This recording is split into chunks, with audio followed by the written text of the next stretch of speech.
Yeah, here we go.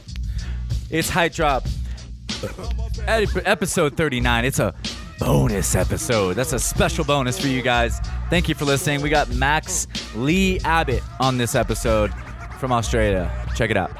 My man Imp left a tech and a 9 at my crib. Turned himself in, he had to do a bid. A 1 to 3, he be home the end of 93. I'm ready to get this paper, G. You with me? Motherfucking right. My pockets looking kinda tight.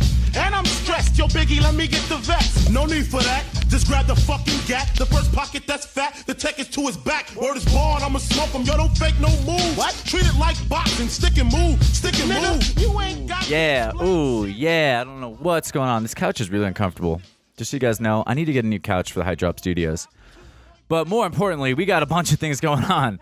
And first and foremost, that was a special shout out. That's, of course, the Notorius B.I.G. with Gimme the Loot. And that's a special shout out because we got the Notorious one, Conor McGregor, fighting this weekend. Tomorrow, he just weighed in. He made championship weight. So did Khabib. They are on. The fight is going down. I couldn't be more stoked about it. The press conference was hilarious. I mean, I won't go into it because I already go into it way too much in the episode. But shout out to anyone who's a fan of the UFC. I hope you guys are going to enjoy this one as I am. But we got Max Lee-Abbott on this episode. He is our guest, and he absolutely crushed it on the mic. He was hilarious. I mean, in true Height Drop fashion, we talked... We talked a lot about dicks, but that's okay because this podcast is ridiculous and that's part of the fun. So I hope you're in for some dick jokes, but we also had some really good conversations about, a lot of different things. Max, I just met him yesterday. He was, just visiting. He's touring through here. He's part of the Owls Gang Parliament. So out of Russia, Jesus Christ. I'm so fight-minded right now. Sorry, guys. He's out of Australia, and he is absolutely hilarious. And we had a lot of fun. We went on a hike yesterday, and we talked more about, different philosophies and stuff. So I'd love to have him back on because he's got some really interesting, just shared interests as I do in terms of philosophy and even just consciousness and psychedelic and things that are all percolating, it seems like, these days in the modern age. So we'll maybe have Max back on. I think you guys are going to love this one. I certainly did. I wanted to say two more things. Oh, yeah. One, Art of Retreat, I did not get an episode out there. It was like the one thing I was trying to do, but I'd love to tell you guys more about it. But basically, it was so fun. It was so jam-packed, full of awesome activities and talks and stuff that I felt like it would be... and plus we were staying in log cabins and shit. It was literally like a YMCA summer camp. That was hilarious, but it was super fun. It was super beautiful up there outside of Seattle, and I didn't really want to interrupt the schedule, and I wanted to experience it more. And I already had my podcast lined up with John Hedge Hall, which obviously came out last episode. So I figured it would be better to just, at least I know I can bring the podcasting. I know how to pack my podcast out with me this now. But there wasn't really an outlet or anywhere to set it up very easily. And, the people that were there, they're not there necessarily. I need to plan it out. I was too improvised on that one. So we'll get it next time. Next time my Art of Retreat happens, I'm going to get in there and I'm going to probably set something up more officially. But it was just a little too... sometimes you can't make it work, Or sometimes making it work is more effort than it's worth. So that's why I'm dropping the bonus episode for you guys this week to make it up to you. So here we go. And the other thing I wanted to say was, just shout out to Dom Tomato and the Lion 25. Fuck's sake. If you guys saw it, I shared it on the Height Drop Instagram, but I'm sure you've seen it already. Dom Tomato sent the 25 stair in Lyon, France, which was, of course, made legendary by skateboarding. Ali Boulala, first person to step to it, basically, back in, I'm not sure when, but way back in the day, made a video, 50 stairs in a day, where he did just check it out on YouTube if you want to see. He's an eccentric, hilarious skateboarder, but he's actually got a kind of wild story. So if you want to check out his story, I think Vice did a documentary on him that was really interesting. But anyhow, Ali Boulala sent it, blasted his heels in half, and then, what was it, 10, 12, 13 years later, 15 years later maybe, Aaron Jaws Homoki, who's similar to Dom. It's just known in skateboarding for his ability to absorb insane amounts of impact and do some of the biggest drops, the biggest height drops, I should say, known to humankind. So he was able to melon it like kind of a shifty melon grab down the line 25 and walk away, which, you know, is just insane. I mean, I think he tore his MCL the first time he tried it, and then he came back and then did finish the job, I guess. So Dom stepping to it now and entering this domain of like this legendary skate spot and like this one that has so much history behind it. And, you know, and then he of course sent a sick front flip. It was absolutely amazing, but blasted his heels as well. Allah bulala. Say that 5 times fast. But still, I mean, just the fact that he was willing to throw. I mean, just the fact that I don't know anyone that's even capable or even wanting or would be able to do that, you know. So mad props to Dom Tomato for sending that one. I don't know if he'll come back and try to send it like Jaws or if he's just over it. You know, we'll see. Like, I've had that injury where I've bruised my heels. It's not fun. Anything on the foot injuries, you guys might know, especially on the bottom of your feet. Like, you can't get circulation as well down there because if you're standing at your job or if you're just anything you do, you're on your feet. So foot injuries take a long time to heal. Sometimes it's annoying, but I'm sure I don't know the timeline of it. He might already be healed, but that was a legendary clip. And yeah, I'm psyched to see just more of this stuff. It's kind of interesting how we're sharing spots in some ways now with the skateboarding game. You know, I saw Pasha was at the Hollywood High 16 doing some stuff. I love it. I just personally love it. Without further ado, though, I'm absolutely going over in this intro. Let's get in here. Let's get into it with Max Lee-Abbott from Owl's Game Parliament. Check out the links in the description. Thank you guys for listening. Thanks, Max, for coming on. Much love, all. Peace. Yeah. Well, I just know that, you know, most people in the parkour world are cool with cunt, but occasionally people will just, you know, like, you know, you talk to Americans and they try to imitate my accent and they'll say cunt at the end, but you know that they're faking it because they always say like, oh yeah, g'day, cunt. And they just can't say it with the, you know, the enthusiasm that you need. You need emphasis on it. Yeah, you can't. Yeah. Because then it actually makes it worse. Yeah. You got to start with if you're going to say cunt, you got to fucking come right out with it. Well, I feel like. That's exactly right. Like, I don't want any of this, hey, yeah, man, this guy, here's one sick cunt. You know, it just doesn't have that same visceral sort of threatening that you get from the cunt, you know? Yeah. I mean, which is, I think, why the word is both offensive and really quite valuable to say, you know? It's quite nice. I possibly use it too much. I mean, Australians are known for using it. And I think it's making kind of a comeback because of you guys. So you guys are doing the hard work. Yeah. You're doing exactly. You're basically doing God's work. We're the Elon Musk of the cunt world. Yeah. You're bringing cunt back into the lexicon, and we appreciate you. For doing that. Well, it's really the least we can do, considering, you know, we piggyback on the Western world for most other things. Well, are you? I mean, I thought, is Australia not part of the Western world? What are they? Well, they're the underworld. I mean, other than like they're the world down under. Yeah. What do you? The world down under. I mean, we definitely call ourselves part of the West, and I whenever I refer to Australia, I'll definitely include it in the West. But geographically, we're about as east as it gets. You know. Okay. Like, we're more east than Japan. You're so east, you're west again. Yeah, exactly. Which is crazy because it's actually a circle. I don't know if you knew that, but if you go east long enough, bro, you eventually go west. I know you've been told this. You know, they got you.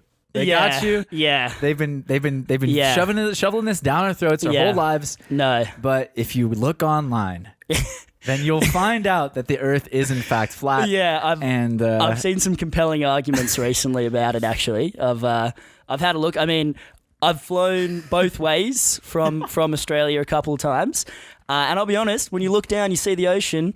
Same ocean. Indian Ocean, Pacific Ocean. It's the same. It's the same thing. Yeah, man. It's all the same color. It's a disc. It's a disc, straight up. You guys all heard it here first. For real, confirmed. We have someone from the other side of the globe, in quotes. Alleged other side. So there's one side. It's like basically a coin. Just, you know. I think like a coin on the other side, there's just a picture of Abraham Lincoln's face. And, you know, if you flip it, you can call heads or tails, depending on which side the Earth lands on.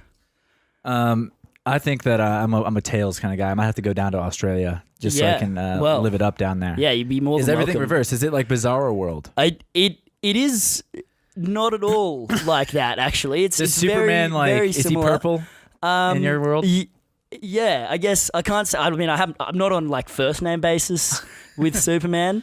It doesn't let me call him Clark, sadly, Clarky, Damn. as I would call him if he would. But no, at the moment it's just it's Mr. Man. Here, check this out. He lets me call him Cal. No, That's what's up. that's fucked up. Yeah, man. How did you? Oh man, We're bros. I don't Me even- and Superman go way back. I don't think I'd feel uncomfortable calling him that, even with permission. That's that's how close you'd have to be. We had an intimate relationship. What can I say? Yeah, yeah.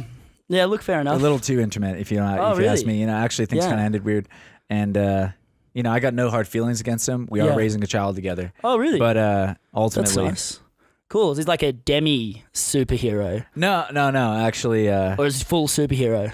it's full superhero. Oh, full really? Superhero. Oh, Yeah. jeez. I That's got pretty powers as well. That's Powers of making bullshit up. Like, what the fuck am I talking about right now, dude? Jesus Christ. That was a weird way. Maybe the best start of all time, though. We shot out of the episode with the word cunt. Good dude. yeah. Well, Yeah. I wasn't even like I have literally no idea when the episode started because Yeah, I it was didn't pretty tell much a non-stop stream of shit talking from when I walked in, like, half an hour, 45 minutes ago when I first met you to now, and at some point you've hit record, and Yeah. I'm still not sure. I'm not allowed to see the screen. Yeah. listeners, Well, so- you could see it. I mean, I could tilt it towards you. Yeah. See, this is what's Oh, happening. okay. All See, right. that's you. Nice. And this is me. The slightly better looking sound waves is me. I mean, I had to adjust your sound waves to make them look that good because Okay, honestly, okay. my sound waves are all natural. I had to auto tune your sound waves. Snapchat beautify I had to- filter. yeah, I had to of put the, on of a, the sound wave. Clarendon filter through your sound waves. Okay, But Alright. it's very nice. It's very nice. It's just you blew out the mic with your horrendous words. Oh dear, From down my under. overuse of cunt. Actually, that word. I don't know if you saw the new Joe Rogan special. No, I didn't. Joe Rogan. I don't know if you're a fan. I'm a fan. Reasonable fan. Yeah. Joe Rogan has a new comedy special out on Netflix, and he discusses this briefly, but that word seems to have made like almost an entire comeback. It doesn't really hold any weight like it used to. No. Even in the Americas, like I really don't hold back with it unless I'm around. Not even. I never really hold back with it. If I'm like if I know that someone's like very sensitive to the word, I might like. I don't know. I don't really use it to be honest that much anyhow because it's not part of our vernacular, especially because I grew up in the era where it was completely taboo. Yeah. But it doesn't seem like anyone uses it like anymore to any effect. It doesn't like seem to piss people off. No, yeah. I think Everyone uses it the Australian way. It's the same way. Like I guess that's just the cycle of the swear word, right? Like there was a time in Australia where saying bloody was, an actual swear word, and now I would now laugh that's at you Jamaica. if you said Jamaica's that. still rocking the bloody. Is it? Oh, I that's think so. good. I think Yeah. bloody is like pretty fucked up in Jamaica. I Oh, don't know. really? We had a Jamaican dude on, but I can't remember. Hey, really? And you said bloody and he flinched. No. I think he just had a shit mouth. Oh, okay.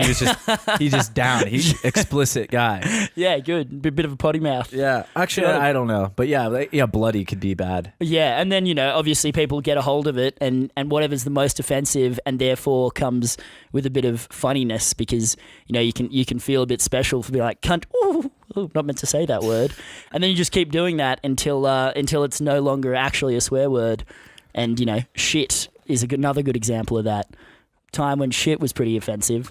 Now I would say shit in front of pretty much anyone.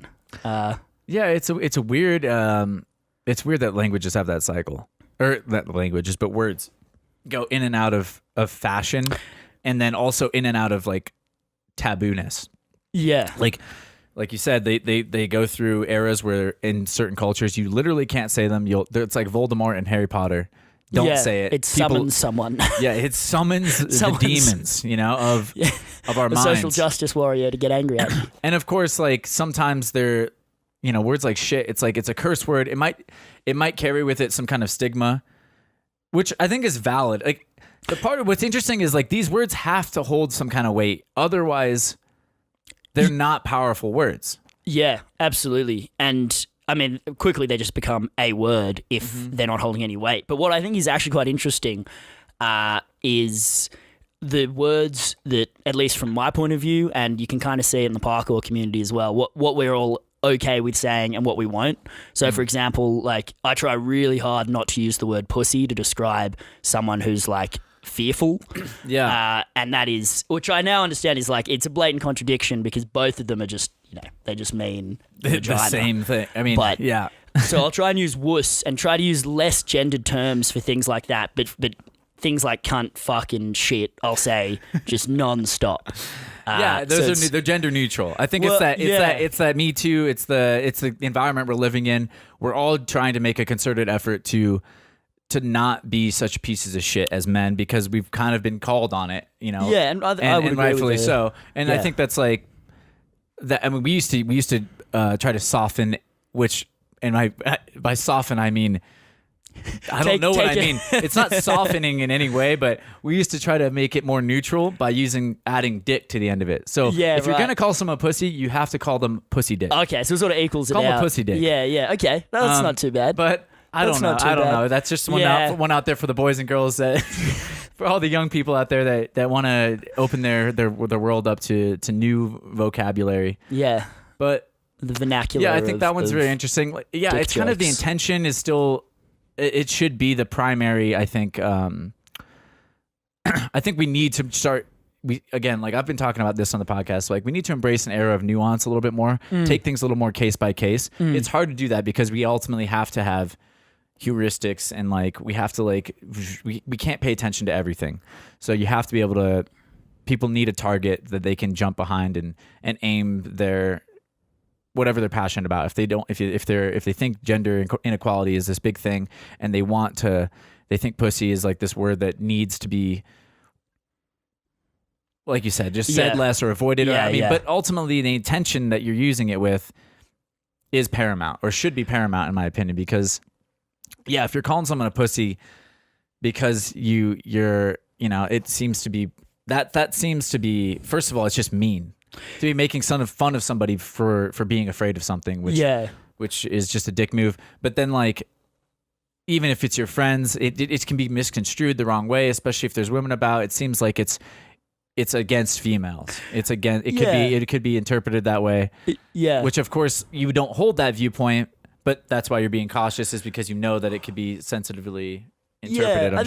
I think just it is pretty damaging, and it has something to do with the person you're speaking to, but more than anything, I think it's just trying to steer away from kind of comparing being fearful or being like a bit scared of something and being a woman. Because I think that is actually a pretty dangerous thing to sort of say, well, not doing a scary thing is something that a woman would do, and if you're a man, you would do this scary thing. Yeah. And that for me is like, I think we should try and steer clear of that sort of comparison as much as possible. Yeah, absolutely. But that doesn't mean that, like, I definitely don't think anyone who uses that word is necessarily thinking clearly, I'm going to compare this person to a woman. Ha ha ha. Like, obviously, it's just people just talking shit. Of course not. And I'm more responsible of talking shit than your average person, so can't be pointing too many fingers. Yeah. It's. I mean, all these words. Here's the thing: is like the like we all have to make that effort, right? Yeah. But it seems like every time we make a step forward, and I don't. We make progress, but then there arises a new word. Or a new, like we said, they go through these cycles. Yeah. So then, pussy's off the table for a while or something, but then bitch comes back or something. It's hard to actually quell or stomp out the negativity and the hate, because there are people out there that are real pieces of shit that believe these things, and they are using those words that way. And that's why that's where the phrase, like, a few bad apples ruin the bunch or whatever. Like, exactly. Just like it spoils it for the rest of us. We're all adult enough to maybe use these words, but now we won't, because you piece of shit and you can't use the word correctly. Yeah. So you ruined it for everyone. You know who you are. You guys out there. I mean, and also all these people that I'm calling pieces of shit, like, that person lives inside all of us as well. Like, we have to, that's partly the reason why you have to be very careful, because I think, at least, you have to know that you're not perfect. You have to know that, like, if you do keep using those words, if you are too casual about it, you will invariably hurt someone's feelings or become the person that you think that you're not. You're like, I know what I'm doing with it. I'm fucking clever. But it's a slippery slope to being that rotten apple that ruins the whole bunch without even realizing it, which is something that I like. Again, like I will use words that are probably offensive to many people every day. But at the same time, I just try to really pick the context. I try to really understand how some people might interpret the words I'm saying, and if I'm around like just the lads, and they understand, and I feel like they're pretty on board with the damaging effects that using the words incorrectly can have, then I'll probably be a bit more blasé around the words I use. But if I'm in a situation where I know that there are people who would probably find the word pussy or cunt offensive, then I'll try my absolute best to just not use it. And I think that's probably something I would recommend to other people to do. Unless, you just want to not do that. Yeah, I mean, it's tough, right? Because ultimately we're not going to give up our free speech, or we can't go too far in either direction. Yeah. Like if we, I don't know, and this has been the debate, and this has been a hot topic for just like the current times, is like people now want to compel speech. Jordan Peterson, that's where his career, like his extreme boom launched off of, was this idea that, all right, people that don't want to be offended and everyone's trying to be nice, but then ultimately it went from, all right, we'll be nice. You can do whatever you want, to like, you have to call me this. Like, this is the new word, you're using it. Yeah. And that's where at least Jordan Peterson drew the line, and I think probably rightfully so. Is just like, all right, hold on. You have to be at least be free to be a dick. Yeah. And be free enough to be considered offensive, or because this is something we talked about last time with John, is like you have to kind of be able to cross the line and not, hopefully we also are going to not like jump down each other's throats and banish each other, exile. Like the instinct is to exile people from society permanently. Yeah. You're a piece of shit. Like fuck that guy. But ultimately, we all think we deserve second chances too, right? I mean, like you have to be able to make mistakes, trip over yourself, and come back from it too. Yeah, if it's not too egregious. As long as you're willing to accept when you've made a mistake, and when if someone calls you out on it, like think about it critically for sure. Kind of think about whether or not this criticism is fair enough, and try and have an objective mind about it. And often I have been called out personally a number of times, and I've gone, hey, you know what? Actually, that's fair enough. I probably shouldn't be speaking that way. Yeah. Even though I had no like actual ill intention by using those words. And sometimes I think like, oh no, I do think that trying to restrict the way that other people speak is in many ways just violating their freedom as much as it is empowering other people's freedom. Which is, quite a long conversation that I am absolutely not qualified to talk about. Nor am I. So I might actually segue the conversation with a quick anecdote about the word cunt. I love anecdotes. Which involves the first time I met the Storra Boys in Horsham. All right. We were in their very, very not professional looking place where they held the t-shirts and shipped them out. At the time, I assume it's gotten a little bit better now. This was like 4 years ago. And Benj and Max just gave Sam, Carter, and I pens, stickers, and little like receipt things. And we're just like, here you go, have fun. And so we were just like writing cunt, drawing dicks, doing everything we could to kind of befoul these stickers and stickers and receipts, and then we sent them all out, and it was amazing. And then like a month and a half later, Benj sent us a message and was like, yo, check out this email we got. And it was just an irate mother from I think it was America, being like, why was there a penis drawn on this sticker? This is like ridiculous, is unprofessional. And I thought that was, I laughed, but at the same time, professionalism is cool, kids. Yeah. But dicks are still funny. They're still funny, man. They're still funny. See, yeah, that's like, we got to strike the balance, And I used to draw a lot of like little pieces of art as well for the orders from Merm and stuff. Yeah. And yeah, that's key. Like, you're going to piss off people. You're going to have to accept that. And like, you said, you're like, all right, I'm willing to piss off one irate mother. from America. Yeah. Sorry, moms of the world. Hey, if about 4 years ago you got a sticker with a dick drawn on the back, I would love to hear who you are, because I have no idea. Like, this was essentially just putting it off into the universe, never to be seen again. So if I could track down where those dicks went, I'd be stoked. Yeah, there's something about people like us, I think, that would draw dicks on things. There's just a lot of us out there. We're called immature, yeah. And I don't know what the percentage of the population is, but that's basically my gut instinct as well. Is like, actually, someone, Adam Truesdale from when we were at Art of Retreat, was like going around getting people to sign his Art of Retreat book. Like, we all got this little journal, and I was like, well, I'm gonna draw a dick, and he was like, oh, please do. I was like, I don't know what you want me to do. You handed me a pen and open sheets of paper. I don't have a message for you other than here's a rendering of a cock. Yeah. Here's the male genitalia drawn crudely. And then Amos tried to essentially one-up me and drew a bigger dick next to mine. This is classic Amos. Classic Amos. I've met him once, but I already know that this is just classic Amos. Classic Amos. We get it, mate. You got a big dick. He thinks he's got a big dick. We've seen bigger. All right, calm down.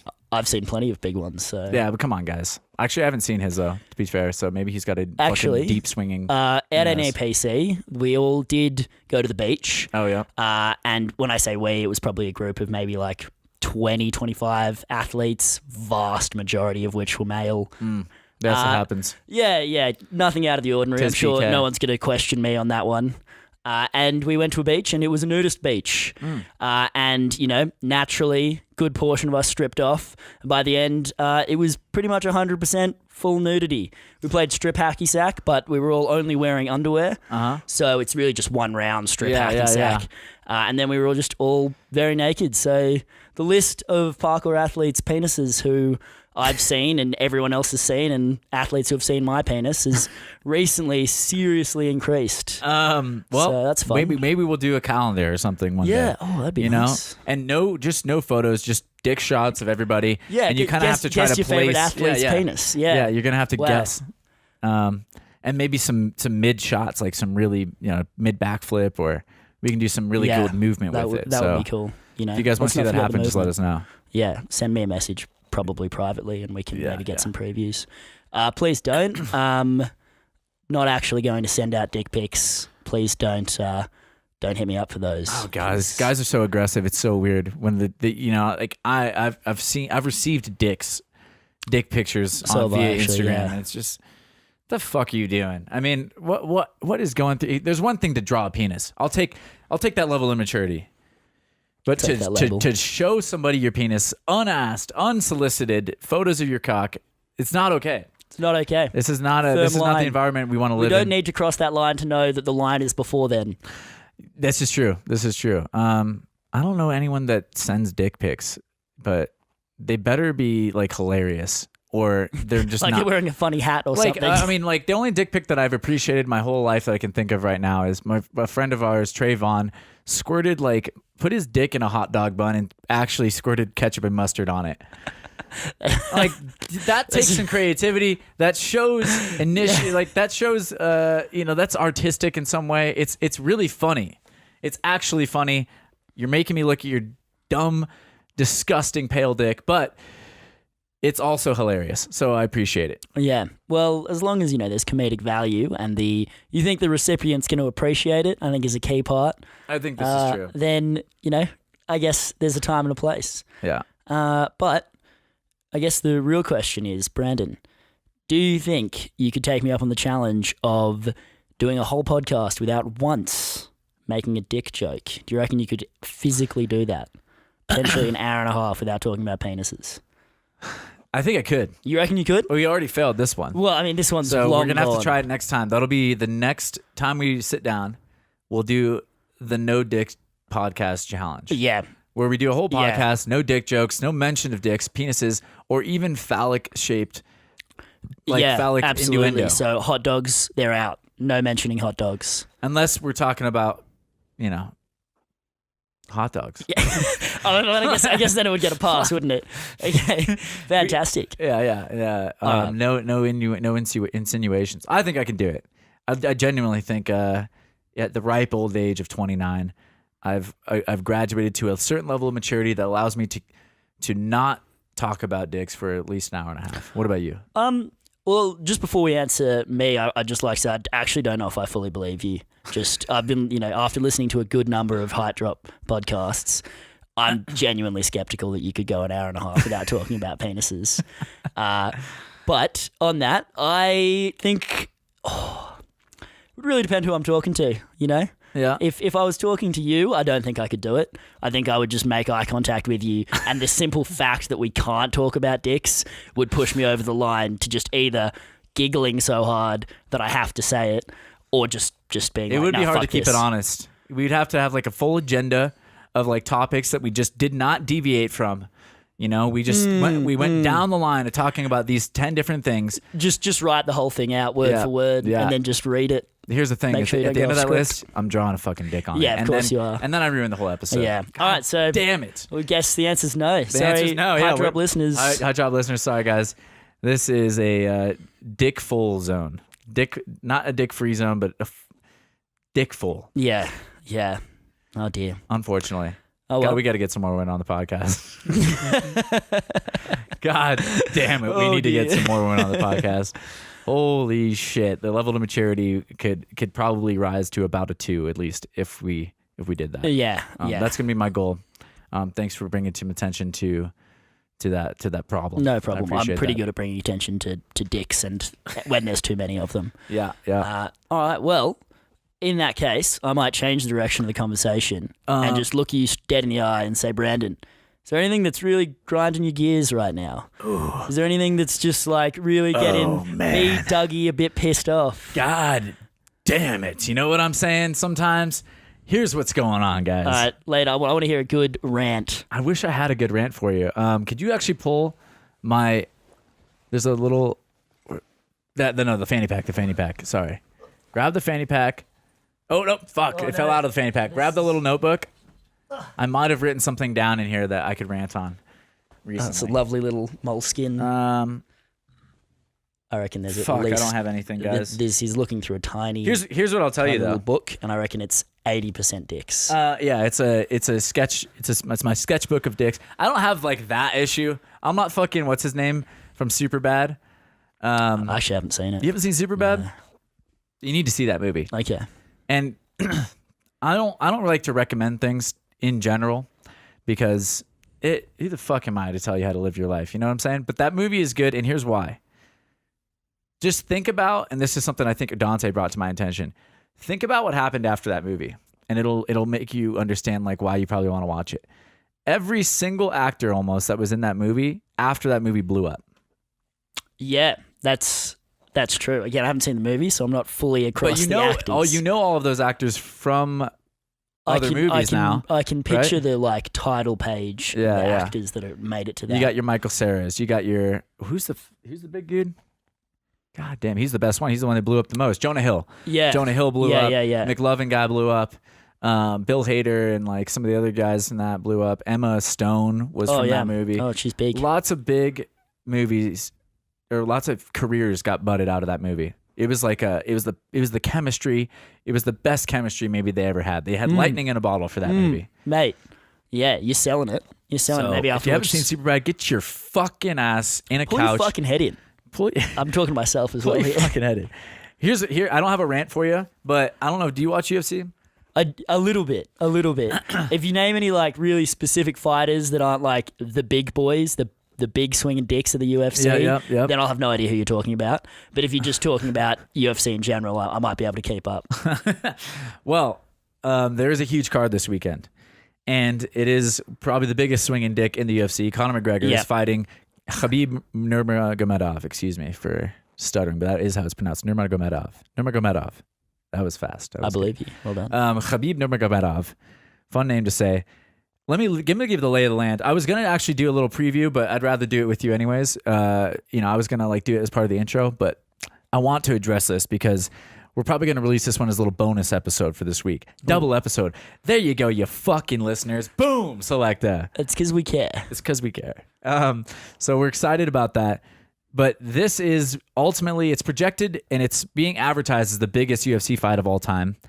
Ooh. It's a little skeptical. It doesn't seem to have the hype behind it that other Conor McGregor fights have had. Yeah, it was definitely no Mayweather-McGregor hype. Mayweather-McGregor's boxing, it's a little bit different, and they had three different promotional. They had Mayweather promotions, they had Showtime and UFC promoting it, so it's not going to do those kinds of numbers probably, just based on that fact, and just Mayweather has his own engine that is just fucking monstrous.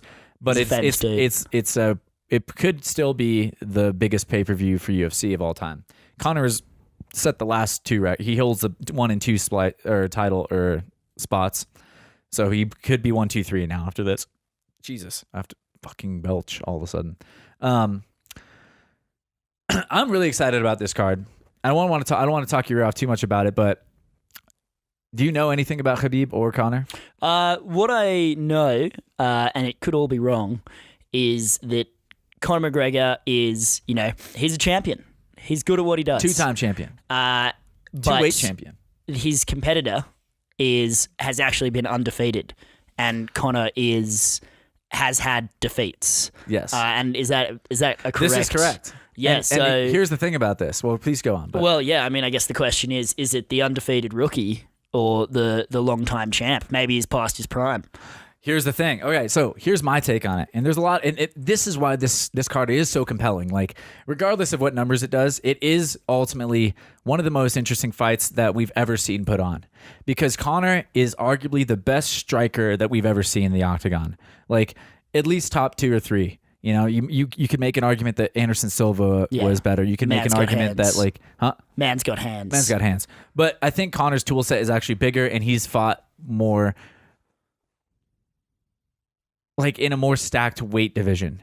Anderson Silva for his day, it's just like now, like even I'm like basically a generation or maybe a half generation in front of you in terms of like when Murm was popping off, it was certain techniques and certain people doing certain moves. Now it's more advanced techniques and more advanced moves. Like the teams are maybe the same and still relevant, but obviously the movement has progressed. Yeah. So Conor came up in an era that was a little bit more progressive, so it was harder to develop like crazy knockout win streaks. It was harder, and I'm not trying to take anything away from Anderson Silva. I'm just saying like each person sets like a bar against their own peers. And Conor's weight division is also a smaller weight division, which generally means there's more, you have to be more well-rounded and talent stacked, because as the weight divisions go up, Anderson Silva is still in a weight division where it's insanely stacked, and especially for his day, it was one of the most stacked. But as the weight divisions generally go up, the fighters get slower. The people, like especially towards the heavyweights, people start, those athletes, the best athletes in the world, start getting drawn into other sports. And so right. That's really interesting. I didn't know that. Because the money's not yet there yet completely, but it is already now there enough that like basically every division is ridiculously stacked except for maybe the last two, light heavyweight and heavyweight. Yeah. But and fighting is its own crazy thing, like where a lot of people are not going to be into it because it's just the nature of it. But sorry, this is long-winded as fuck. But to go back to your point, Khabib's undefeated record is not necessarily the biggest advantage for him right now, because Conor's faced defeat. He's faced the best of the best. And if you look at Khabib's record, he's actually fought some grade A talent, like maybe 1 or 2 champions or former champions, but it's not nearly as impressive a volume of work as Conor's work. Yeah. Because Conor, the wins that Conor has are over more ridiculous athletes. Yeah. So basically, it's the difference between competing at like NAPC against the Mish Todorovics, the Dylan Bakers, the Callum Powells, like the who's who in the world, and winning over those guys versus like local competitions. Just a little bit more local and regional. And it's not to say that Khabib's local and regional. He has had wins over like really known and ridiculously good fighters. However, Conor's body of work is more impressive. So you take that into account. Then you also take into account the fact that Khabib's literally almost never lost a round. So that could be that he's like just incredibly dominant. Yeah. Or it could be that, again, like maybe he's not been sandbagging it, but he's just not faced top tier competition yet. And there's an argument to be made that he's going to be maybe caught off guard. And if you're not used to being caught off guard, that could even compound the effect. Whereas Conor has faced literally the best boxer maybe of all time, some of the best mixed martial artists of all time, and had wins and losses in both of those areas. And because of that, he actually is more informed. He's more knowledgeable on what it takes to get to that championship level, to be a champion and to hold that championship title. It's the literal, he knows how to take a punch and get back up, which maybe Khabib cannot. Yeah, exactly. Or hasn't had as much experience, especially under the pressure that one of the biggest fights in UFC history. Yeah, Khabib's never been under these bright lights. That'd be intense. I get nervous talking to like 3 or 4 people at a time. So, I can't imagine how he's feeling. Millions of people. Oh my God. Yeah. And English is not his first language. And so like for him, like he's getting demolished at the press conferences. I think there's another one today actually. Conor McGregor is a scary dude. Conor McGregor is, he has got the mental warfare on point. I don't think I could beat him in a fight. You couldn't. He'd knock the fuck out. I think I actually weigh a bit more than him. So what do you weigh at? Like 74 kilos. Fuck, you're doing kilos and stones and shit. It's I don't because fucking know, bro. we're part of the real world, not this weird... but you're in America now, so get your fucking pounds together. I'm used to this. Listeners, if you've been to America or planning to be to America, just get used to being berated about using a superior system of measurement. Hey, we know it's superior, but we don't care. Right? We're going to drag everyone down with us. We're going to drag everyone down with us into the Stone Age and using feet and inches and dumb shit like that with weird denominations and subdivisions. Well, quick question. How many feet are in a mile? 5,280. Oh, I was expecting you not to know that. Yeah, that's right. Yeah, well, don't I look silly? Yeah, you do. Shit. This is known as the Mile High City, Denver, Colorado, because we are above a mile in feet. So the elevation has given me that piece of knowledge and kind of kept it in me. Oh, excellent. But back to the UFC fight, and so what are your predictions? I guess I'm definitely feeling that you're very pro Conor. I'm a Conor dick rider. You're gonna look real silly if he loses. I am gonna look silly. And by the way, the last time I tried to predict card fights, I think in the last pay-per-view when I talked about it on the podcast, I got pretty much all of them dead wrong. I tend to root for the people that I want to win, and ultimately I'm not like a mixed martial arts analyst. I love the fight game. I love watching it, but what the fuck do I know, really? I haven't been in fights. Like, I haven't done mixed martial arts. I will, I think, start taking Muay Thai and Jiu-Jitsu classes this winter. But anyhow, here's how I see it going. Like, here's the full spectrum. It could be that Conor starches it because okay, as good as Conor is a striker, like I was saying, Khabib is as good or maybe even more impressive a grappler. Yeah. Well, it's kind of harder to like more unique a grappler. You wouldn't necessarily say better. They're both basically virtuosos in their fields. Conor at striking, Khabib at his style of wrestling, which is basically he holds you down. He like ties you up, like he like a python. Like a python. He constricts you. Scary. He just grabs a hold of you and just mollywops you, and he just doesn't give an inch in any direction. Yeah. And he has like this freak strength from doing that, his whole life. But here's the thing: is on the ground, the differences between Conor and Khabib are not as big as on the feet. So on the feet, Khabib is way less experienced as a striker. And like Conor is liable to fuck him up potentially. So he could starch Khabib early if Khabib his chin is suspect, which we don't really know if it's suspect. Yeah, that's it. Because he hasn't really been like tested truly that way. Like some people are speculating, but we don't really know. Could be like Achilles, he's invincible until he gets hit. He got rocked a little bit by Michael Johnson back in like a fight, and that's what people keep like referencing. This guy who's like not necessarily known for his power punching, kind of like put Khabib on his heels, and he looked a little wobbly, but it could have been just like a nice flush. Like everyone's got a puncher's chance, they say, and that's like why the UFC is so exciting, because any punch could like put you on your fucking for sure on roller skates or whatever. So we don't really know if he's got no chin, but we do know that Conor Khabib fucks people up. He's got the touch of death, as it's known, and he's got ridiculous timing. He's super, like, so Khabib has to close that distance. If he's on the outside, he's gonna fucking absolutely get destroyed. In the middle, they're both very, very well matched because Khabib works well off the fence and like can control you, but Conor's got good scrambling abilities. He's not going to be able to probably stuff the takedown every time. Definitely not. Like Khabib's going to be able to take Conor down if he gets a hold of him 100%. That's what he does. But on the ground, he's not liable to land as much damage as Conor is on the feet. Like Khabib doesn't finish fights typically. He doesn't actually knock people out or submit them most of the time. He just goes the whole way to the end. He seems to have the ability to do it, but he seems to kind of like wear on dudes in some ways. It's kind of weird. So we don't really know, but again, we don't know because of the competition. There's so many unknowns. So some people think it's going to be Conor starches him. Some people think it's going to be Khabib just mollywops him for 5 rounds and just like, you know, tries to gas Conor out and just get him tired and just beat the shit out of him. So, and then everything in the middle is also possible. So there's another guy, the guy that I like to follow for fighting, this guy, Brendan Schaub, he's a former heavyweight. He's got his own podcast.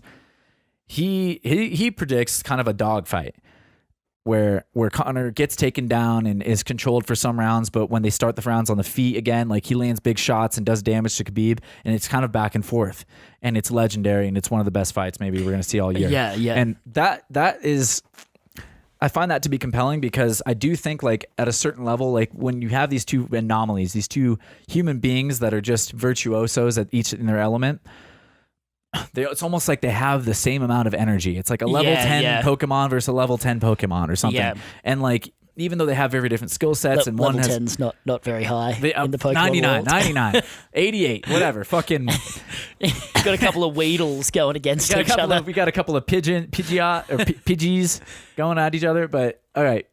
Bad number to pick there, but it's tough to say. It's really tough to your say. Pokemon knowledge there, yeah, Brandon. man, I only know that first like 12 suck of the Pokemon knowledge. But I'm fascinated by it. I think the Chad Mendes fight was very revealing to like how Conor can handle someone who's very experienced at grappling. Conor's going to have the speed advantage, the timing advantage. I think Conor gets it done. I want to say he gets it done early. He just fucks him up on the outside. But I think Khabib, there's so much riding on this. He's such an experienced athlete. They're both probably coming in as the best versions of themselves that we've ever seen. It's not going to be easy to take either one of them out. I think it's probably going to be a little bit back and forth. But I think Conor, with his experience, with facing someone like a Floyd Mayweather, who, you know, they say iron sharpens iron, right? Yeah. So like training with who's your favorite all time? Like training with Lee-Abbott, right? Yeah. If you just train with Lee-Abbott, you get a view into his mindset. You get a view into like how he looks at the world that is different than the way you're looking at it, and it could enhance your abilities just by just being around him, right? And the simple fact of finding out what is possible. So, you know, you can kind of see what humans are capable of and when they're the best of the best. And then that's combined, I think, which is less relevant to the parkour world, is for Conor McGregor doing it against Mayweather, is seeing that with the grand scale that was one of the biggest events, you know, in a decade. Yeah. And so coming from that, where, you know, you're in someone else's ring versing the best in a sport that isn't even your sport at the highest level of pressure, man, this would, I imagine he's going to come in a lot fitter for that mindset than I mean, Khabib. Oh, man. I think Conor knocks him out in the maybe... I don't know, dude. Second, third round. Like, what the fuck cool. is my like my opinion really doesn't matter. But here's what I think: is I think Conor does some body work. He works on the body. He does some kicks to the gut. He does this really good stabbing front kick to the gut. He fucks up your butt, your ribs and stuff with spinning kicks. And he's got a lot of kicks in his arsenal. The kicks are dangerous because it's easy for Khabib to get a hold of your leg and take you down when you're kicking. Yeah. But ultimately, Conor's got such a better timing and distance. Like anytime it goes to starting on the feet, he's going to be able to land some shots before Khabib can get in. Yeah. And we've seen Khabib stuffed on takedowns before by people that I think are maybe less talented than Conor at scrambling and getting away from shit.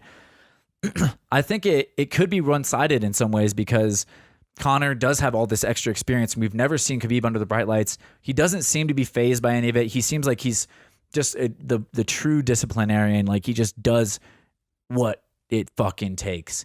And he's holding the country of Russia on his back and Dagestan on his back. He's got a lot of support. He's got a great team. He's got DC, who's the heavyweight and light heavyweight champion, another two-weight champion. Someone on his told team. me he wrestled a bear when he was younger. He did wrestle a bear, grizzly bears when he was younger. It's a low-key dream of mine. It's a legendary legacy fight. I can't say anything like for certain, obviously, but that's why it's so intriguing. Like my heart, I've been so wrong about this stuff, but like my heart wants Conor to win. I think he's gonna save fighting. Okay, sorry, dude. I'm taking over all this airtime right now. You're supposed to be the guest. I want to hear from you. I got a few questions about some stuff soon. Just let me rant on this because I did have a rant in mind last night. I've never seen this passion in Brandon's eyes. I've got passion, baby. Yeah, so here's what I think. I'm a little bit worried he's gonna start asking me to act out UFC pretty soon. I think that Conor's gonna save fucking MMA on Saturday night. Ooh. And here's what I mean by that. The only way that Khabib can win, the only way,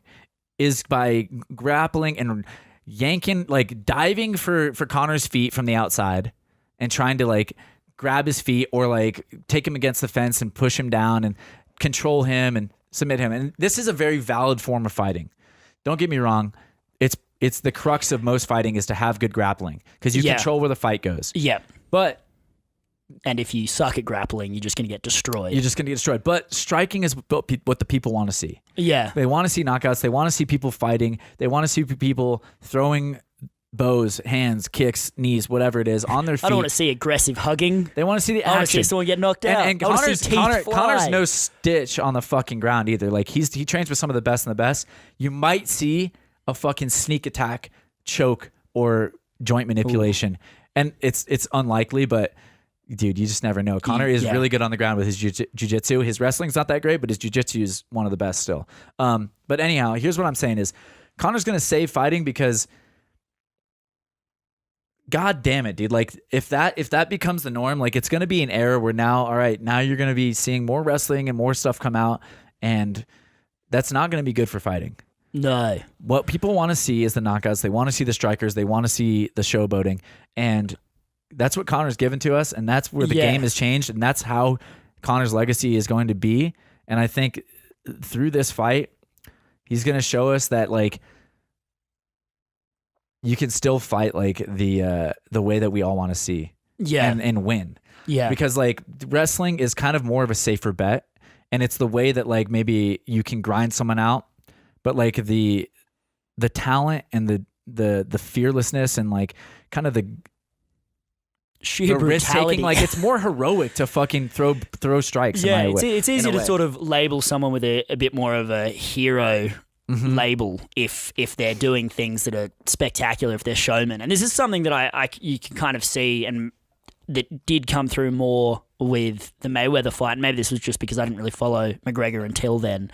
But since then you've been seeing him really pull the showmanship. Every time there's a camera on him, he's being an entertainer. Oh yeah. And that's, it's an important part of things that run off viewership like UFC, which again, I don't know a whole lot about UFC, but it definitely lives and breathes from how many people are watching it. And if it becomes just, a grappling fest that's not particularly super interesting to watch, then that would probably affect it. Well, and if you get into fighting, the grappling is interesting. And like truly what needs to be said is like everyone should understand, just like with parkour, we don't want to have to be forced onto rooftops, death drops for us to feel like our sport's interesting.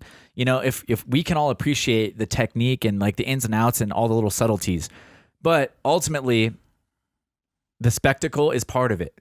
And I think that like while it's as important for people to understand the grappling and how that is an interesting fight and how it all plays in, that's huge because not everyone can be as into it as I can or I am. But God damn it, dude! Like I just don't want to live. I want Conor. What? Nothing. Sorry, I just made another dick joke. Nice. Sorry, everyone. I just think that Conor's gonna do it, man. I love this fight, and dude, there's just too much to say about it. It's just go listen to somebody smart about it, somebody who knows more than I do. Go just look at MMAfighting.com or look at the Mac Live, look at the press interviews, look at some of the analysis coming out on YouTube. There's lots of people that have intelligent things to say about it. The Inside the Octagon on the UFC was a really good little piece that kind of breaks down each athlete's skill set and what they're working with, and it's such an unknown, dude. But I think Conor's just gonna fuck him up ultimately. I think Conor's gonna knock him out, and I think it's gonna be his experience, his veteranship, having the losses, having faced harder opponents that was the difference for him, and being used to being under the bright lights. Yeah. Hey, Brad, do you reckon you could just live stream to me or to the world you watching this film, because you just sound so excited. Dude, I'm fucking and hyped. I'd love to at least be there virtually. Dude, to if see, I could to do see a fight your face companion one day, I as will. you're watching They do- UFC. Joe Rogan and his friends actually do fight companions for the cards that he's not calling himself. Oh right. Like sometimes Joe doesn't call the events. Like he usually is the UFC color commentator, but sometimes he'll just have people over and do podcasts.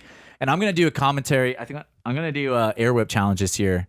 Me and Dante are As gonna sit down and watch it as and just commentary? and yeah. Oh yeah, right. Sorry. Yeah, And yeah, live yeah. stream just like what we call it as a companion episode. So we'll just Right. like watch it and you can play it in unison with the live stream. And Yeah. have some that'd fun be if you want. So yeah, that'll be in the future. Hopefully we can do that. I'm glad that you're on board with that. Yeah, no, that sounds But- great. For fuck's sake, let me at least get the people to know you a little bit, because after all that, I want to ask you something, because you do some wild shit, dude. I was scrolling through your Instagram and you do some wild ropes, abseiling, like swinging off of high lines and crazy shit, man.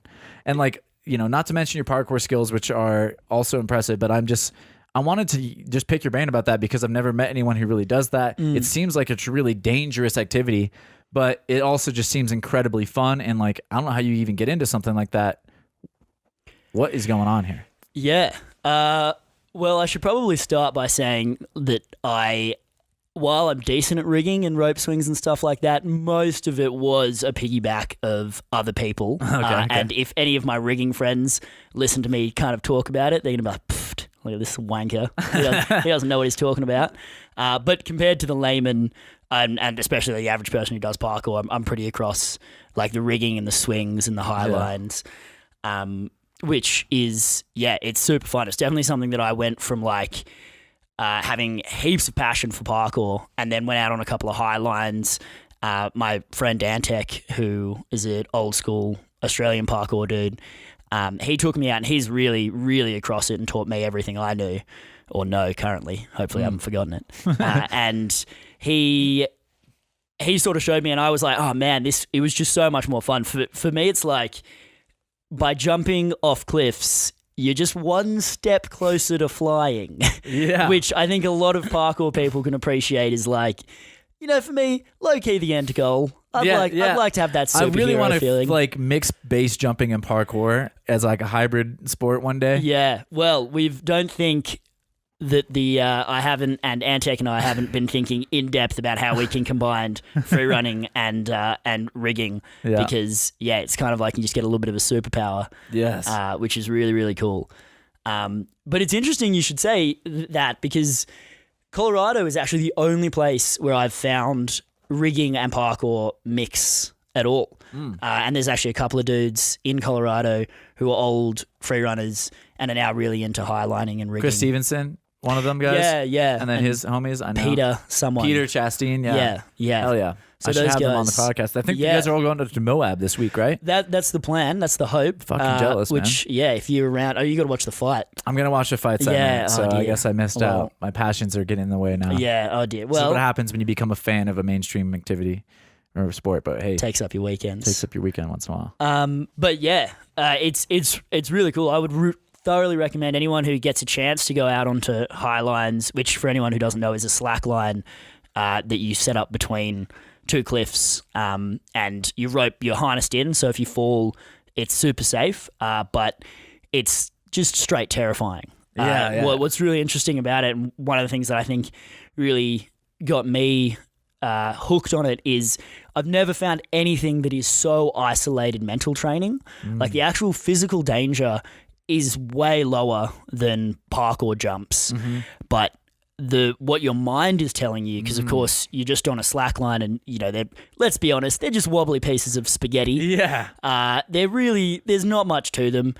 It's just nylon. It's just a Right? thin piece of wobbly nylon, and Jesus or Christ. polyester, depending on what type of webbing you've got. And you're out there, you're kind of sitting on this wobbly thing. It's really, really windy, and you're just staring down at it. No two questions about it. It's a death drop. Like, you're not going to be like, well, if I land in the right... No, you're going to die. You're dead. You're dead. And you have to tell yourself to stand up. And that for me is... I just can't think of any other situation where you can face what really feels like a physical barrier to trying to get you to not do exactly what you want to do, even though logically it's far safer than a roof gap. Yeah. It's far safer than most parkour jumps, in fact. So in that way, I got a lot of benefit from it because I was able to really face those fears and really see those mental blocks that honestly you'd have to do a roof gap that is genuinely on the edge of your ability to get that level of fear that I had. Damn. And of course, doing a roof gap that's genuinely on the level of your ability, really dangerous. Not a great idea for most of us. No, not a great idea. So for me, it was really just an incredible mental game because that's all it was. Like physically, it's not actually that difficult. Danger-wise, it's not very dangerous. But mental, I feel like that's insane. super key. I think that's like oddly what draws, because parkour is so physical, we all kind of assume that it's that's what draws people in. They want to keep playing. They like jumping around and blah blah blah. But so many of the people I meet in the discipline, and maybe it's just like with everything, but I feel like what drew me in, what kept me interested, what kept me moving was all the mental aspects and like climbing, and it's kind of the same thing. Like these people get drawn in by the mental challenge because the physical challenges become sort of like identifiable after a while. You're like, all right, I know like how strong I'd have to get to do X, but facing your fear is like such a more growth inspiring event, I think, than overcoming some kind of like physical challenge. Yeah, absolutely. And it takes like really similar amounts of training, I find as well. Like and the reason I bring up the highlining example is because I would before I jumped on a high line, if you said to me, hey Max, I'm going to suspend you really, really high up, but don't worry, there's zero chance you're going to hurt yourself. I promise you, zero chance. And do you think you'd get scared, and do you think you'd be able to do something scary if you knew that there was 0% chance of failure of hurting yourself? I'd be like, yeah. Easy money, man. My intuition's like, I'll fucking front flip off a crane and swing out, bitch. Ass, man. I grew up in the concrete. Have you seen these nuts, dog? I'll fucking swinging low tonight. I was born at height, you know? Yeah, man. And then I got up there. I jumped out of I fucking swung off the umbilical cord like underneath the table. One hand off a crane, no issue, man. Yeah. And so that was me. That was like, I was like, no problem. And then I got out there. And kind of like sitting in the line, not too bad, kind of dropping into my harness, fine, didn't really bother me. I was pretty happy to trust the gear. But then when you're actually on the line and it's just moving and the gear doesn't help you at all because it's just a slack piece of rope. Yeah. So it feels like you're not attached to anything. Feels like you're very free. Because I was wondering, like, where does the fear come from? It's not from the gear. You have confidence in the gear. You have confidence in the people who rigged it up. Yeah, correct. So you've like... without going too much into it, it's all backed up. It's like significantly safer than outdoor rock climbing if you just go by the gear, because nothing in outdoor rock climbing is backed up. Yeah. Whereas highline, everything is backed up. Okay. So there's two highlines essentially. So there's two highlines and they're literally sticky taped together. Excuse me. But when you're actually there and you have to tell your leg, okay, because the movement is you get into a crouched position and then you stand. And going from that crouched position, which is a pretty balanced, to actually standing for the first time, I don't know what it was, but I definitely was just physically couldn't get my leg to straighten. And where that fear came from, I mean, obviously the fear came from the fact that there's just a piece of spaghetti between you and a death drop. Yeah. So I like, maybe linguine. Give it a little bit of like wit it's definitely to it. al dente. There's no doubt about that. Like, it's not too soggy. But that sort of feeling of being so exposed, like more exposed than I'd ever felt in parkour, because there's always something solid to hold on to, unless you're jumping, in which case it's really quick. Yes. And I just, like, there's been few times in my life where I experienced that, like, I want my leg to straighten. I just physically can't get it to. And that for me was a really, really awesome thing to be able to work with, go away, practice, get really confident with the movement at a lower height, the same way you do with roof gaps in parkour. Anything, and then slowly fight that mental barrier and move back up to the high line. And now I can do it, and I can walk with some level of confidence, still obviously shitting my pants. Yeah. And Every that's- time you fall, I'm sure it's just terrifying. Oh, it's awful because while it's not that far, you are very uncontrolled. So like the safest way to do it is to fall head first into a front flip so that you just kind of fall nicely into your harness. Okay. And going like straight down like you would if you were dismounting off a rail, you're more likely to get Spun out. tangled in Yeah. something and then untangled and just spin. So it's pretty violent process. It doesn't hurt, but it's pretty violent. I saw some of your jumps where you like did double front flip to like then the rope kind of catches and you go swing underneath some bridge or some shit. I was like, well, that looks absolutely horrifying, but also like a lot of fun. Yeah, which is like something that I've after a couple of years of just doing it pretty casually, and now that I've got all my own gear and I'm able to do it whenever I like, is getting more confidence and kind of learning it's a different element because when I first started, it was kind of like cliff diving. Like you could just do a big fat gainer, stall it, okay. But what I realized is unlike cliff diving, it doesn't really matter exactly how you land. So you can kind of get caught by the rope at any point. Yeah. Like there's definitely positions you don't want to be in. And it just sort of learning to play with that. So like really trying to enjoy that like big front flip, open up and just going head first towards a definite death drop. And not having to worry about, landing in a dive position or feet first. Yeah. And it's really cool, really freeing. A bit of an open invite if anyone wants to hit me up and go rope swinging. I love taking new people on it. So, I want to do it today. Is there any way we can get it done? we can do some Googling. I mean, Colorado, if there's anywhere that you can get it done, it's Colorado. All right, there's rumors that we're going to set up the Moab rope swing, the one that Supertramp. Yes. Sorry, Devin Supertramp did. God, I can't believe I'm going to miss it. Yeah, but he's going to miss it because it's a bit of a wet blanket. Fuck. Well, maybe if you guys had invited me before he was already set in stone. We It's definitely all good. We only just met. It's Plus, all good. It's all good. it takes time. I'll go to do next it. time. I mean, I definitely do want to do this. It seems, like you said, I think that, like you said, the freeing aspect of just having to completely embrace this idea of I'm going head first towards a death drop is a different level of freedom than, and it's definitely a different look to fear than cliff diving, than parkour jumping, where you're like ultimately concerned with your posture in some way, shape, or form that is keeping you, safe or whatever, and just having a different embrace to it. It's pretty interesting because as I said, and this kind of comes down to the mental aspect is danger-wise, if you've all rigged it up correctly and everyone knows what they're doing, it's actually safer than cliff diving. Like I think the Instagram clip you mentioned, if I had landed the way that the rope engaged, Cliff diving is fucking dangerous as shit. I would be dead if At I'd 20 landed feet, like that. you can break ribs. I feel like Cliff diving is not. I would have landed neck first if that was water.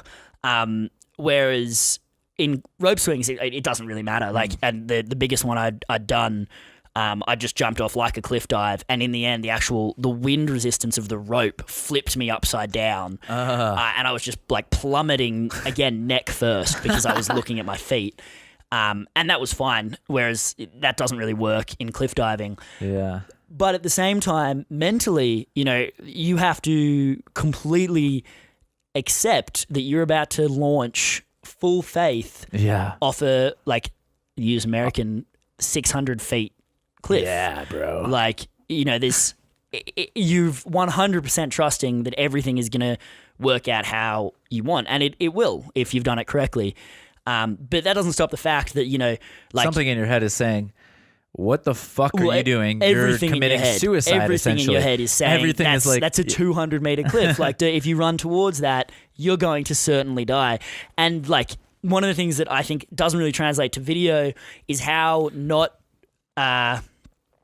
reassuring a harness is and a limp rope. Like you're literally just holding a harness that just feels like shorts and a bit of flicky rope in your hand. Jesus. And you're like, okay, now suicide ledge, let's go. Which is really safe and really actually much safer than pushing your limit in cliff diving for sure. Oh my God. And cliff diving is one of the things I got into because of the mental aspect again, but this is definitely a different. It's a whole different ball game. And I would I'm so much more impressed by someone sending a 20-meter gainer than a big rope swing, because once you've jumped, you're kind of off the clock, right? Yeah. There's not much you can do to fuck it up from there. which is not at all true with cliff diving, not at all true with parkour. Yeah. But it's still incredibly scary. It still takes a horrendous mental toll. Yeah, that is some wild shit. You know what's interesting is, have you done any skydiving? Yeah, I have. I find that skydiving, the jump is not that terrifying because you can't even process the height. So it's actually it's almost non-computing You're in a in your different brain. world, for sure. So like when you're looking down at 10,000 feet, you're just like, all right. And I didn't find that jump scary, but I can see how a 600-foot drop or just something that's more identifiable, it's more like human scaled, is more terrifying actually to face. I don't know if that's your experience. That was definitely my experience. And also when you were the one who set it up, when you were the one who tied the knots, or your mates, and it's your gear, and everything's running through your head. You're like, oh, I remember when my room flooded and this rope got a little wet. Oh my god! Hope that's not gonna play a role here. Or I remember when I forgot my car keys the other day. Did I? Can I be trusted with this kind of decision? Exactly, period. Exactly. Like full stop. There's like 3 or 4 bits that if you fucked up even a little bit could potentially have catastrophic consequences. And this is all going through your mind the same way with like any parkour jumps at height, right? Like you could go, okay, yeah, I've done this rail precision 100 times on the ground, but I could hypothetically fuck this one. Mm-hmm. It's the same thing. Like it's not a particularly rational fear, but boy, is the fear still there. Yeah. So I would recommend it if you do have a chance to get out on some suspended ropes. Definitely changed my life for the better, which was cool. Right on. And just in what way? Just like being able to confront that fear? Yeah, well, just exploring another aspect of fear. Can you explain or give an example of like how it's brought something new to your everyday life or just another part of your life? Yeah, I mean, I don't want to go too wishy-washy and whole like, I faced all my fears and now I just nothing scares me in the real world, because that's obviously not true. Talking to a pretty girl is still far more scary than jumping off a 200-meter cliff for me. Yeah. But it was a really good way of kind of recognizing what is a mental fear and what is a physical fear. And I can now, to a much better extent than I could, just physically force myself through fear. Now, one thing I will kind of try to clarify here is there's a difference between being able to force your legs to walk and being useful at the same time. So, in the same, I could force myself to do a roof gap, but that doesn't necessarily mean that fear is not going to overcome me, and it's going to make that a really dangerous thing to do. Yeah, or it takes a different skill set. I'm suddenly Gandhi level calm in all situations, because that's not true at all. But I could still, I definitely find that I can draw a pretty direct correlation between being very, very scared and being able to force myself to do something. That's interesting. I think that's really the value. Like every sport has its own look, right? At how you can deal with fear. And like I think that's probably what you're saying is like it draws this really perfect line for you that's like you don't even have to be useful. You just have to overcome the fear. Exactly. So like that's like a super useful identification. Like you said, it can like really split this thing for you, which I think that sounds super awesome, man. I definitely want to try it out. Yeah. Well, here's my plug every time I hang out with people. Come to Australia, specifically Canberra, Australia, the coolest of the Australian cities. Tell your friends. And I'll definitely, we can rig something. I could throw you off cliffs, man. I would love to be thrown off a cliff. It's literally safe enough that I could physically push you off. Do it. Well, I'll go willingly, but if you want to just sneak attack, I will. Just Conor McGregor, bam, off the cliff. That's probably frowned upon in the community. I'm sure that's not really what you want to do. Some guys just like, let me just unhook real quick and then just shoves off. Yeah. No. You literally murder your friend. Yeah, that's always. That's not a good. That's not good. You have to live with that. Yeah, like using language incorrectly. Don't murder your friends. Don't murder your. Yeah, exactly. Way to bring it full circle. Yeah, I enjoy that. This has been awesome, man. It's been great having you on. Before we wrap up, I just wanted to shout out Owl's Gang. You're obviously repping right now. You guys just put out, what was it? Does your mom knew you do this? Yeah. And I think it was one of the best videos of the year. And I don't know if you heard me, but I mentioned it on one of the episodes. I just gave you guys a quick shout out. I missed that. It was whatever, weeks ago, whenever it came out, probably. Cheers. So let me just reiterate that again. It was one of the most original and innovative and just forward pushing videos that I've seen since fucking who knows when. So like, Yeah, just cheers. congratulations on that. I really appreciate what you guys do. Can you give us a little bit like of a history, maybe not just on that project, but Owls Gang in general? Like I really don't know that much. Obviously, we've had Tim Champion on before. Yep. Another member. Big Chillin'. Big Chillin' Champion. Which I hear this is the place that Big Chillin' came to be born. You know, Big Chillin' this is the birthplace of Big Chillin'. Yeah. This is the birthplace of Big Chillin', but also the birthplace of Big Chillin' for me, I think fully was back in 2016 at Woodward. Dante and I were Big Chillin' at Woodward. Ooh. And I think that was the first time we started using the phrase, and it's since made a resurgence. Yeah, I remember and latched itself to Tim Champion. What? And the word And is it's attached himself, and now Tim Champion is the embodiment of the phrase Big Chillin'. But yeah, please yeah. tell us about Owls Gang real quick, and of course that video and how that project came out, because really loved it. So Owls Gang, for those who don't follow, because we don't have that big of a following online, is just an Australian group that has been training for quite a while. I think we've been around. I've been training for over 10 years, and I think at least, depending on which member you pick, the majority of us have been training for about that long. And yeah, you know, just like it's not at all an original story. It's just a group of friends in Australia who got into parkour together, or like started making videos together. And one of the things that we don't really love the like way that free running online and getting following is going. Like we're not a huge fan of this sort of doing gags to get more followers, because muggles, they like a Superman outfit. Let's be honest. Man, that's rough, man. I fucking can't stand it either. Yeah. But also, I'm on the same boat, dude. I'm just like, God damn it, dude. Can we please, like, let's have our own culture? That's, again, why I loved your video, because it's like, this is real. This is you guys being yourselves. You're not trying to do anything. Yeah. When I think one of the things about the project, I should also say that I was not actually in that video, nor did I have almost anything to do with it, because I was working a real world job at the time, and I couldn't take the time off, and it was in Adelaide, which is a very long distance from my house. But I'm still going to take a lot of the credit for it, because I'm that sort of guy. Yeah. And essentially, one of the things that the project was really, I guess, embodied, without sounding like it wasn't planned at all, but we were just quite sick of not being able to do roof gaps, because Australia's just got tin roofs everywhere.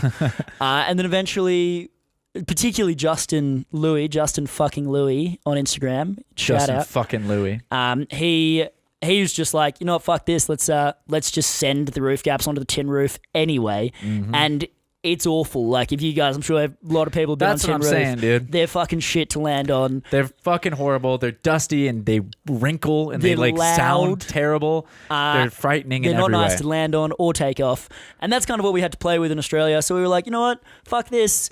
Instead of doing a bit more of the things that gets views, or just the fact that we don't have the roof gaps that we'd like to have, we'll just fucking do it anyway. We'll get a VHS and we'll film it like an old school skate video.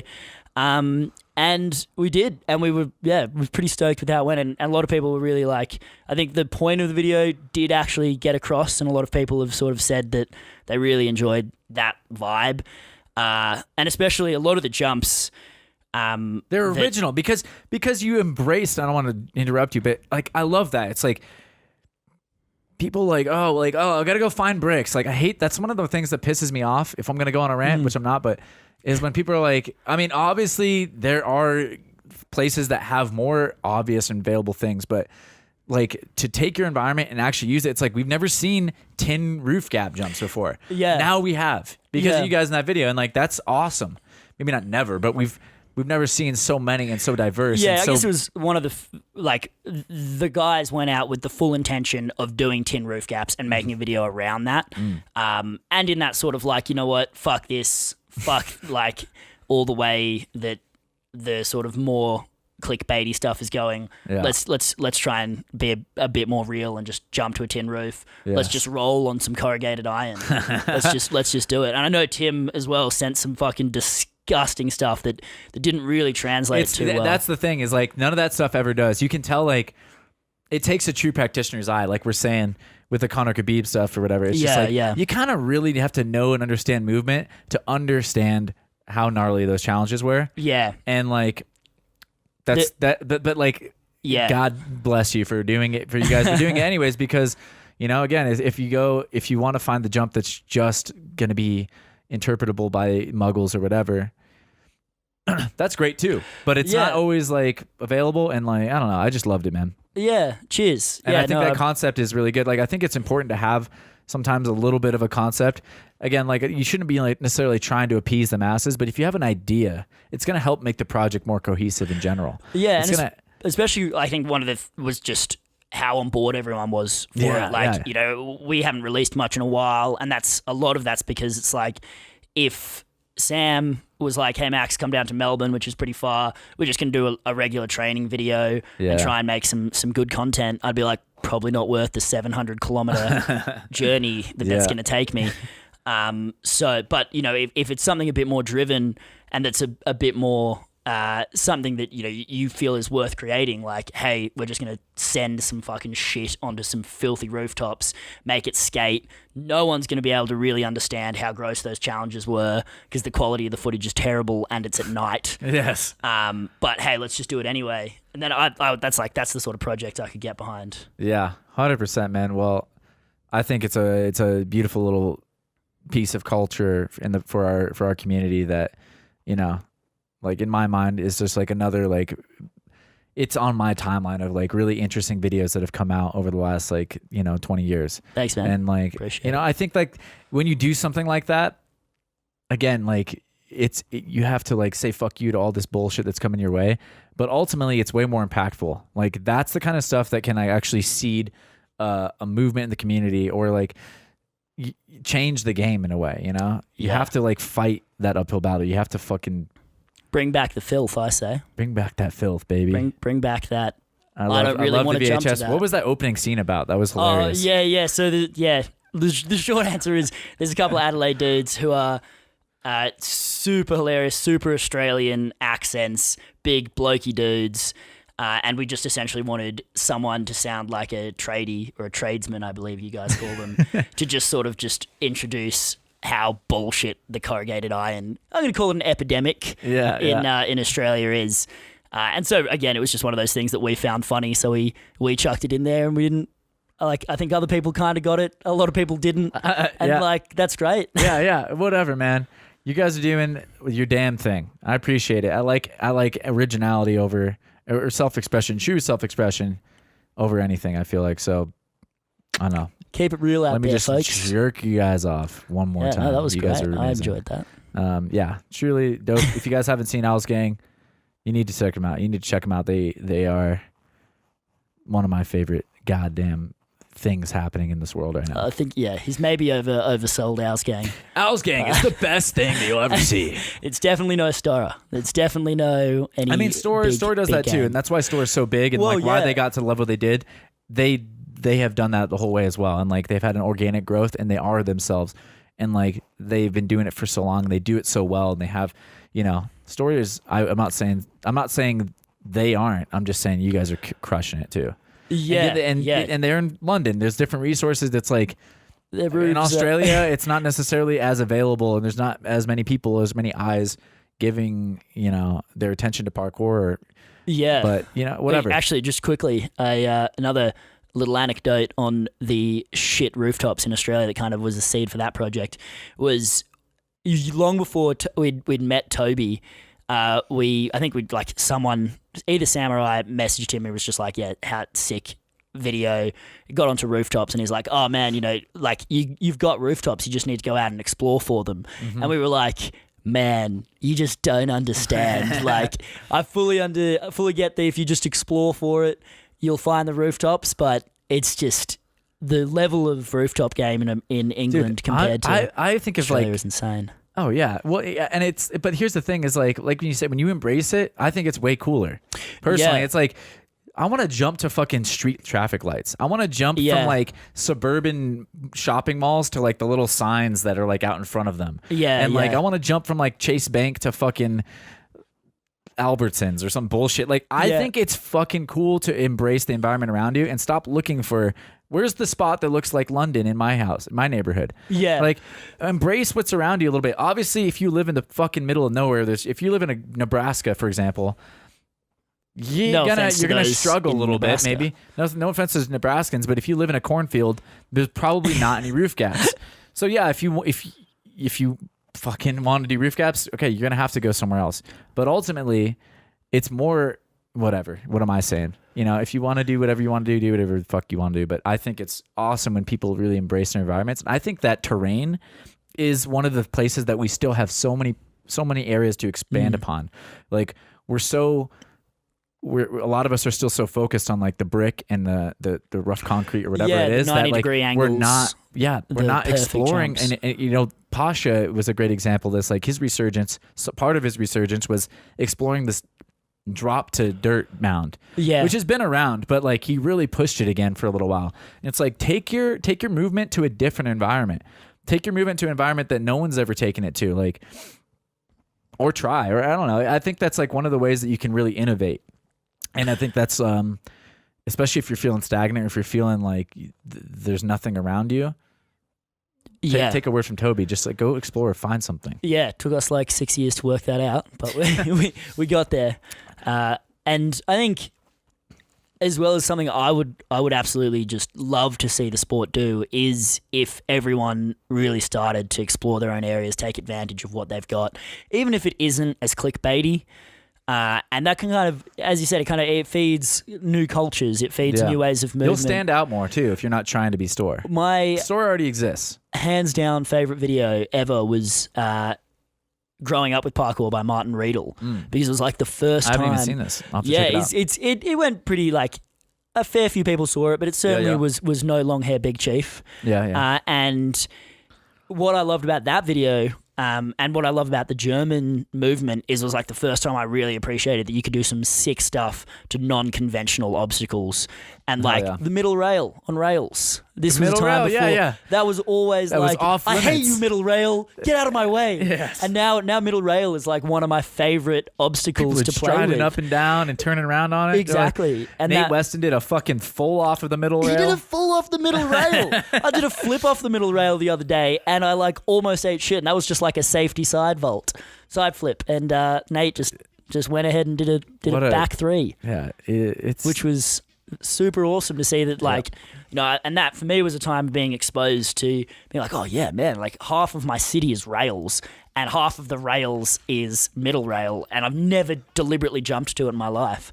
And so hopefully that's like, I would love to see more of that and less of a more conforming, tried to avoid using the word conforming, but I did, into, I guess, not so much the gym culture, but just the sort of free running is flips and easy, safe gaps. Yeah. No, I'm with you 100%, man. We don't have enough time to pay attention to it all. So what I'd like to see more of is things I haven't seen before. Yeah. So I really appreciate it when I see stuff like that I haven't seen, and I felt like I really hadn't seen a video like that. And there was mad height drops in it. So I have it as a front runner. I don't actually have these to set out, but if I give out a height drop like the height drop award for the most height dropped, I'm gonna give it to that video. Oh, that's big. I think. Thanks, man. But anyhow, well, I might have to give one to Dom Tomato too, because he's dropped in too much fucking height for anybody. That man has definitely fallen, probably accumulatively, the most of all free running athletes. Yeah. Dom's gonna get like we're gonna call it the Tomato Award maybe for him. But yeah, man. One last question. This is completely off topic, but is it true? It's about 9 inches. Oh, okay. That's what I figured. Around? I'd look. I don't want to get too personal in a public forum. We'll talk about it off air. Yeah. Off air. But is it true that Australians think that Americans have cool accents? Do you want me to answer like honestly? Honestly. Oh. Honestly. Well, I've heard that like if you want to be like the Britain is to America as America can be potentially to Australia. Well, I think it really depends on the American accent because there are some, I'll just say it, there are some god-awful American accents and there are some really, really lovely, pleasant American accents. All right. So I think definitely if you came over and you know, I don't know, are you from... I'm from here. I'm a CO native, baby. Oh, beautiful. So just so I you think know. The You're CO the one with the accent, accent. Colorado accent is actually pretty good. And I imagine that would go well, especially because Colorado's, it's pretty hip right now. Oh, yeah. You know, definitely on trend. We're a happening spot. Yeah, it's definitely fire emoji spot. Big time. And so I think that would work. But, you know, some of the New York accents I heard when I was up in New York was grating. So I don't know if I saw a pretty lady down the street and, you know, she had that accent, don't think it'd be scoring any goals for her. Oh, yeah. But maybe a Colorado accent. Ooh. That's probably the way to go. Ooh, baby. Yeah, absolutely. But I guess, you know, anyway you go, you're exotic, different, which is cool. That's where I live, baby. In the land of the exotic. That doesn't make any sense. And on that note, let's go ahead and crush this one out. I want to get out. We're going to go do some hiking. Yep. Thank you so much, Max Lee-Abbott. I don't know if you like using your full name, but I don't mind. there it is. On this episode of Height Drop. Thank you guys. Thank you so much for coming on. Yeah, thanks. And you Thanks can for find having all me, of his man. info in the description. Much Yeah, love. cheers. Big shout out to Brandon for making a sick podcast. Hey, you know what I mean? Fucking, how dare you, dude? Thank you. Cheers, guys. All right. Peace. Oh shit, now he looking in my face. You better haul ass, cause I ain't with no fucking chase. So lace up your boots, cause I'm about to shoot a true motherfucker going out for the loot.